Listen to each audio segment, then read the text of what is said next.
Lo que ahora escucharás es un audiolibro cuya lectura fue durante un directo. Si deseas saber cómo continúa, por favor dame tu apoyo. Así yo grabaré el segundo capítulo. ¡Muchas gracias! Las Crónicas de Narnia. El sobrino del mago. Capítulo 1. Se equivocan de puerta. Esta es una historia sobre algo que sucedió hace mucho tiempo, cuando tu abuelo era un niño. Es una historia muy importante, porque relata cómo empezaron todas las idas y venidas de entre este mundo y la tierra de Narnia. En aquellos días, el señor Sherlock Holmes aún vivía en la calle Baker y los Bastable buscaban tesoros en Lewisham Road. Lo siento mucho si es que me equivoco en pronunciaciones. En aquel tiempo, si hubieras sido niño, habrías tenido que usar todos los días el cuello duro de Eton, que es un colegio de Inglaterra, por cierto, dice la anotación, y los colegios eran, por lo general, más antipáticos que ahora. Pero la comida era exquisita, y en cuanto a los dulces, no te diré lo baratos y buenos que eran, porque se te haría agua a la boca en vano. Y en aquellos días vivía en Londres una niña llamada Polly Plummer. La casa de Polly formaba parte de una larga hilera de casas pareadas. Una mañana había salido al huerto, cuando de pronto un niño trepó desde el jardín vecino y asomó su cara por encima de la tapia. Fue una gran sorpresa para Polly, puesto que hasta entonces nunca hubo niños en esa casa, sino solamente el señor y la señorita Ketterley, hermano y hermana, y un solterón y una solterona que vivían allí juntos. De modo que miró hacia arriba, muerta de curiosidad. El niño desconocido traía la cara sumamente sucia. No podía tener más mugre, aunque se hubiera restregado las manos en la tierra y luego hubiera llorado a mares y después se hubiera secado la cara con las manos. En realidad, eso era casi exactamente lo que había hecho. «Hola», dijo Polly. «Hola», saludó el niño. «¿Cómo te llamas?» «Polly», respondió ella. «¿Y tú?» «Diggory», contestó el niño. «Oye, qué nombre tan divertido», exclamó Polly. «Mucho más cómico es Polly», replicó Diggory. «No pienso», dijo Polly. «Claro que sí», insistió Diggory. «Como sea, por lo menos yo me lavo la cara», repuso Polly. «¿Qué es lo que tú deberías hacer? Sobre todo después de...» Se interrumpió. Iba a decir, después de haber estado lloriqueando, pero pensó que no sería muy cortés. «Está bien, así es», dijo Diggory, en voz mucho más alta, como un niño que tiene tanta pena que no le importa que sepa que ha estado llorando. «Y tú harías lo mismo», prosiguió, «si hubieras vivido toda tu vida en el campo y hubieras tenido un mampato y un río al fondo del jardín y de repente te trajeran a vivir a un maldito pueblucho como este». «Londres no es un pueblucho», replicó Polly, indignada, pero el niño estaba demasiado dolido como para prestarle atención a ella. «¿Y si tu padre hubiera partido a la India y tú hubieras tenido que venir a vivir con una tía y un tío que están locos? ¿Qué me dices? ¿Y si la razón fuera que ellos están cuidando a tu madre? ¿Y si tu madre estuviera enferma y fuera a morir?» Y puso esa cara tan rara que uno pone cuando está tratando de tragarse las lágrimas. «No lo sabía. Perdóname», dijo Polly, humildemente. Y como no halló qué decir, también para distraer a Diggory con temas más alegres, le preguntó: «¿Ese señor Ketterley está verdaderamente loco?» «Bueno, o está loco», repuso Diggory, «o hay algún otro misterio. Tiene un estudio en el piso de arriba y la tía Letty me dijo que no debo subir nunca a ese estudio. Bueno, eso para empezar ya huele a gato encerrado. Y además hay otra cosa. Cada vez que él trata de decirme algo a la hora de la comida, nunca ni siquiera trata de hablarle a ella, tía Letty siempre lo hace callar. Le dice: «No molestes al niño, Andrés». Y si no, estoy segura de que Diggory no quiere oír nada de eso. O bien: «Mira, Diggory, ¿por qué no sales a jugar al jardín?» «¿Qué tipo de cosas trata de decirte?» «No sé, nunca alcanza a decir mucho, pero hay algo más. Una noche, fue anoche en realidad, estaba cuando pasaba debajo de la escalera que queda al desván para ir a mi dormitorio y no me gusta mucho pasar por ahí, estoy seguro de haber escuchado un alarido». «Tal vez tiene una esposa loca encerrada allá arriba». «Sí, eso pensé». «O tal vez es un falsificador de dinero». O puede haber sido un pirata, como el hombre al comienzo de la Isla del Tesoro, y se está escondiendo todo el tiempo en sus antiguos camaradas de barco. ¡Qué emocionante!, dijo Polly. ¿No sabía que tu casa fuera tan entretenida? Tú podrás encontrarla entretenida, contestó Diggory, pero no te gustaría si estuvieras que dormir ahí. ¿Qué te parecería pasar horas despierta escuchando los pasos del tío Andrés arrastrándose lentamente a lo largo del pasadizo que lleva tu pieza y tiene unos ojos tan horribles? Así fue como se conocieron Polly y Diggory. Y era justo como el principio de las vacaciones de verano y ninguno iba a ir a la playa ese año. Se veían casi todos los días. Sus aventuras empezaron, más que nada, debido a que aquel fue uno de los veranos más húmedos y helados en muchos años. Eso los obligaba a jugar dentro de la casa, o más bien a hacer exploraciones dentro de la casa. Es maravilloso todo lo que puedes explorar con un cabo de vela en una casa grande, o en una hilera de casas. Polly había descubierto hacía tiempo que si abría cierta puertecita en el altillo de su casa, llegabas a la cisterna y a un sitio oscuro más atrás al que podías entrar trepando con un poquito de cuidado. El sitio oscuro era como un largo túnel que tenía una pared de ladrillo a un lado y al otro tenía un techo inclinado. En el techo habían pequeñas grietas por donde entraba la luz entre las tejas. No había suelo en ese túnel, tenías que pasar de viga en viga, y entre ellas no había nada más que yeso. Si pisabas el yeso, te podías caer por el techo de la habitación de abajo. Polly usaba la boca del túnel, que quedaba justo al lado del estanque, como una cueva de contrabandistas. Había llevado hasta allí pedazos de cajones viejos y asientos de sillas de cocina quebradas y cosas por el estilo, y los había colocado extendidos entre viga y viga para formar un poco de piso. Allí guardaba un cofre que sostenía varios tesoros, un cuento que estaba escribiendo y generalmente algunas manzanas. A menudo se tomaba una botella entera de bebida en ese lugar. Las botellas vacías le daban un ambiente muy semejante a la cueva de un contrabandista. A Diggory le gustó mucho la cueva. Ella no le dejó ver el cuento, pero le interesaba más explorar. «Oye», dijo, ¿hasta dónde llega este túnel? Es decir, ¿hasta dónde termina tu casa? ¿Llega hasta ahí?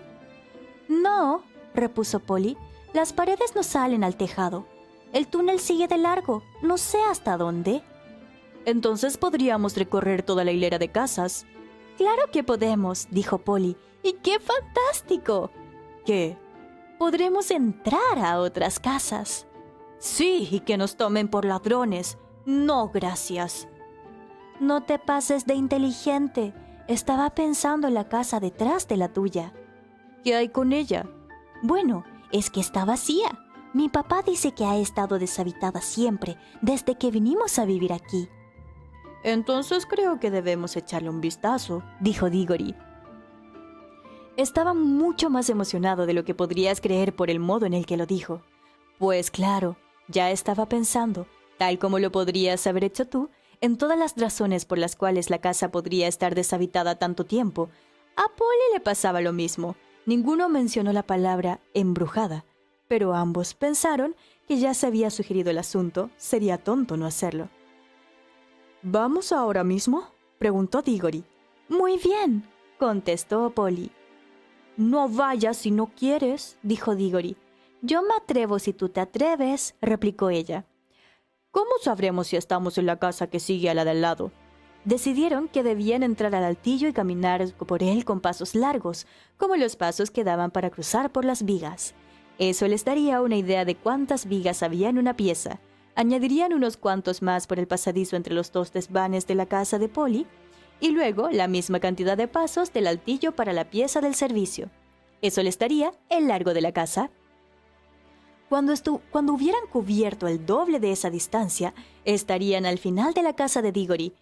Cualquiera puerta que encontraran más allá los introduciría al desván de la casa vacía. Pero yo no creo para nada que esté en realidad vacía, dijo Diggory. ¿Qué te imaginas? Me imagino que allí vive alguien en secreto, que entra y sale solo de noche, con una linterna negra.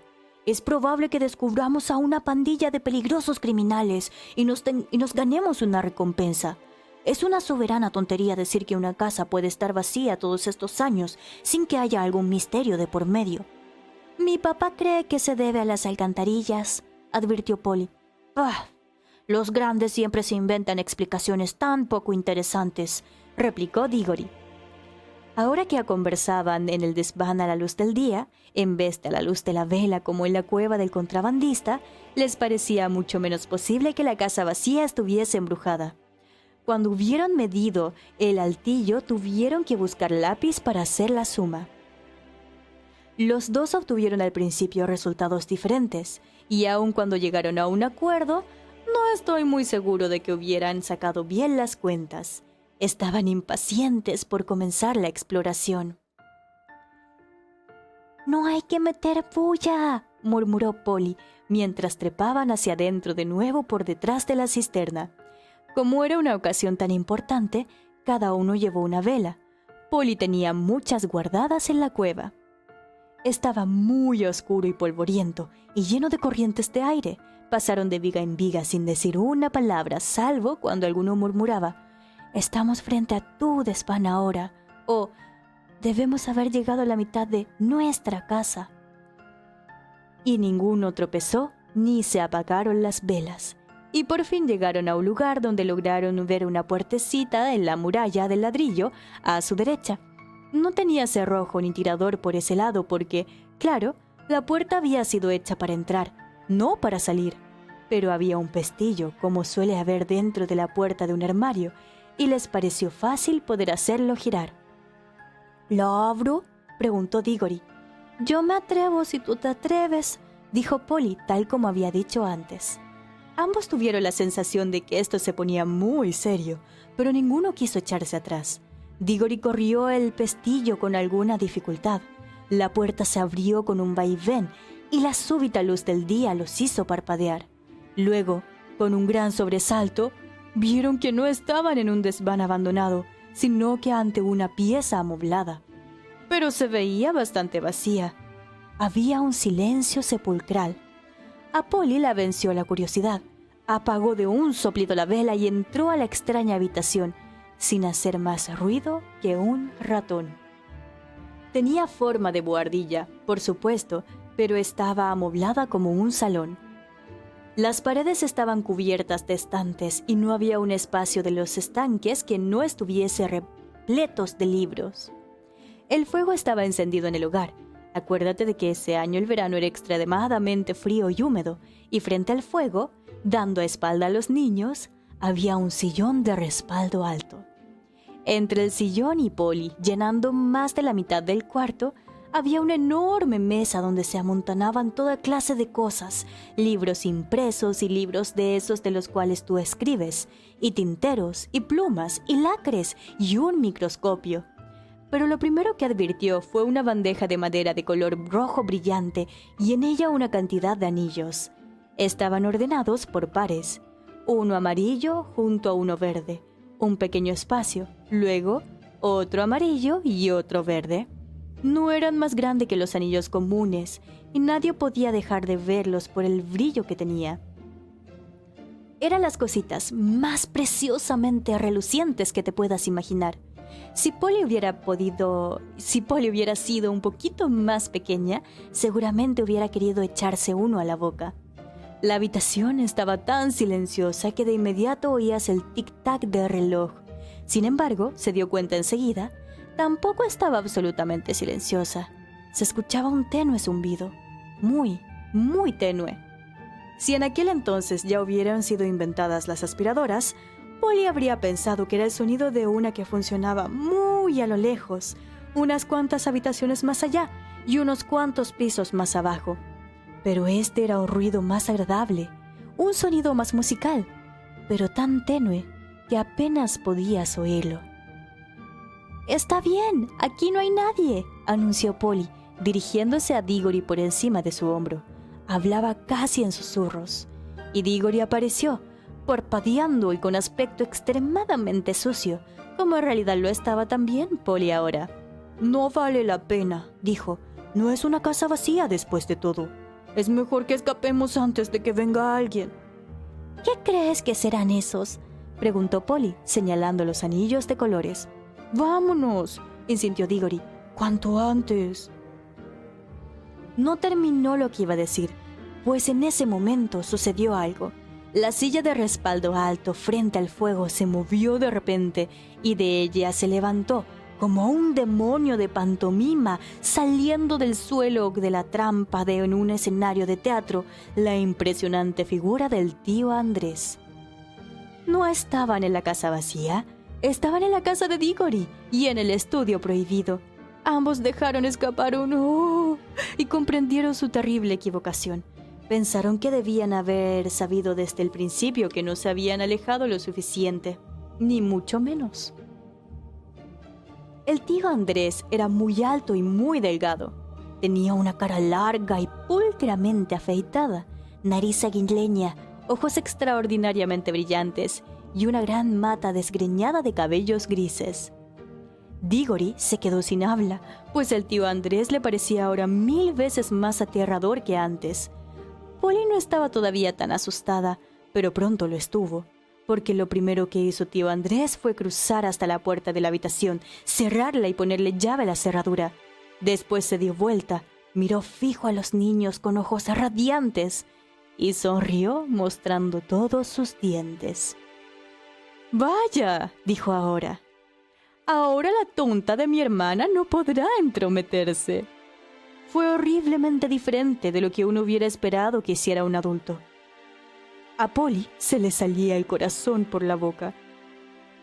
Y ella y Diggory empezaron a retroceder hacia la puertecilla por donde habían entrado. El tío Andrés fue más rápido que ellos. Se les puso por detrás y cerró también aquella puerta y se paró delante de ella. Luego se frotó las manos e hizo crujir sus nudillos.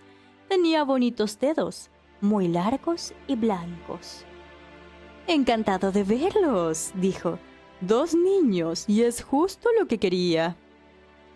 «Por favor, señor Ketterly», dijo Polly. «Tengo que irme a casa. ¿Nos deja ir, por favor?» «No todavía», replicó el tío Andrés. «Es una oportunidad demasiado buena para perderla. Necesitaba 2 niños. Comprendan, estoy a la mitad de un gran experimento. He ensayado con un conejillo de Indias y al principio pareció resultar. Pero sucede que un conejillo de Indias no puede contarte nada. Y no le puedes explicar a él cómo regresar». «Mire, tío Andrés», dijo Diggory. «Es ya la hora del almuerzo y empezarán a buscarnos dentro de poco. Tiene que dejarnos salir». «¿Tengo?», dijo el tío Andrés. Diggory y Polly se miraron. No se atrevieron a hablar, pero sus miradas decían: «¿No es espantoso?» y «sigámosle la corriente». «Si nos deja ir a comer ahora», dijo Polly, «podríamos volver después». «Ah, pero ¿cómo sé yo que volverán?», replicó el tío Andrés con una sonrisa astuta. Después pareció cambiar de opinión. Bueno. Si es cierto que tienen que irse, supongo que deben hacerlo. No puedo esperar a que 2 jovencitos como ustedes se entretengan hablando como un viejo ignorante como yo». Suspiró y prosiguió. «Ay, no se pueden imaginar lo solo que me siento a veces. Pero no importa, vayan a almorzar. Pero quiero darles un regalo antes. No todos los días viene una niñita a mi mísero estudio, especialmente, si me permiten decirlo, una jovencita tan atractiva como tú». Polly empezó a pensar que a lo mejor no era tan loco después de todo. «¿Te gustaría tener un anillo, querida?», le preguntó el tío Andrés. «¿Quiere decir uno de esos amarillos o de los verdes?», dijo Polly. «Son preciosos». «El verde no», dijo el tío Andrés. «Me temo que no puedo regalar uno de los verdes, pero encantado te daré uno de los amarillos, con todo cariño. Ven a probarte uno». Polly ya se había sobrepuesto de su error y estaba segura de que el anciano caballero no era un loco. Además, había algo extrañamente atractivo en esos brillantes anillos. Caminó hacia la bandeja. «Oye», exclamó, Te juro que el ruido del zumbido se escucha mucho más fuerte aquí. Es como si lo hicieran los anillos. ¡Qué ocurrencia tan divertida, querida!, dijo el tío Andrés, riéndose. La risa resonó muy natural, pero Diggory había alcanzado a ver una expresión de impaciencia, casi de avidez, en su rostro. «Polly, no seas tonta», gritó. «No los toques». Pero ya era tarde. Mientras decía eso, la mano de Polly se extendió y tocó uno de los anillos. E inmediatamente, sin un destello, ni un ruido, ni una advertencia de cualquier especie, Polly ya no estaba ahí. Y el tío Andrés con Diggory estaban solos en la habitación.